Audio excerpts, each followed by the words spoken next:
আমি আর ম্যাডামগিরি রেখে নেবো, হ্যাঁ আমার চিনে। না শুনেন, এখন আপনি একটা জিনিস, কার ছেলেকে হাত তুলছে আপনি জানেন?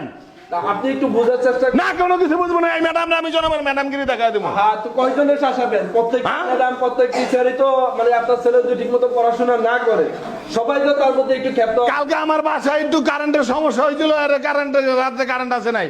আমার ছেলে এই কারণে স্কুলের লেখা আনতে পারে না, তার জন্য ম্যাডাম মারবে নাকি আমার ছেলেরে? শুধু কালকে তো না, ও কখনোই আনে না, ও তো কখনোই আনে না। কখনই রেগুলারই করে না। আপনারা গার্জিয়ান, আপনারা কি বাচ্চার প্রতি একটু সতর্ক হবেন না?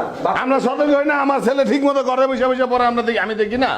বাচ্চা যদি পড়াশোনা ঠিক মতো রেজাল্টটা দেখছেন, ওর যে রেজাল্টটা। এই আপনারা কথা বলেন না ম্যাডাম, আপনারা কথা কোন কেন? আপনি যেভাবে এসে ম্যাডামে না, আমার ছেলের এই যে মাইরা, আমার ছেলে কান্দে কান্দে আমার বাসায় গেছে, আমার ছেলের মাইরা তুইছে।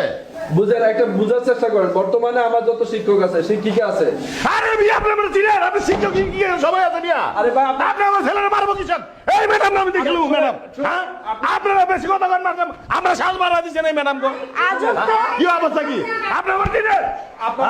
আমি আপনার বুঝছি, আপনি একটু বুঝার চেষ্টা করেন। শুনেন, এইভাবে আপনার জমেন এই ম্যাডাম না, আমি দেখলাম এই ম্যাডাম, ম্যাডাম আমার ছেলেকে হাত তুলছে, আপনার কথা বলবেন না। আপনি লাফালাফি বন্ধ করেন। কিসব লাফালাফি বন্ধ করবো?